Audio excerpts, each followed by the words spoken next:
Super six అనేది మర్చిపోవడానికి ఈ పదం పదే పదే వాడుతున్నారు.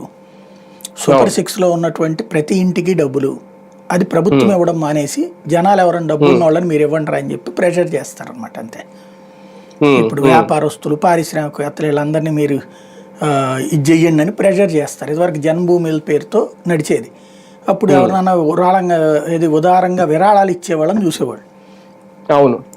ఇప్పుడు అట్లా కాకుండా ఈ కలెక్టర్లు వీళ్ళందరూ ఇన్వాల్వ్ అయినప్పుడు ఏమవుతుంది, ఆటోమేటిక్గా ఆ ఏరియాలో ధనవంతులు ఎవరో లెక్కగట్టి మీరు ఒక ఇద్దరికి సాయం చేయాలంటే ఏం సాయం చేస్తారు? ఇప్పుడు ఫస్ట్ బేసిక్గా అసలు ఏం కావాలని కోరుకుంటున్నారు వీళ్ళు అన్నది ఒక క్లారిటీ లేదు కదా.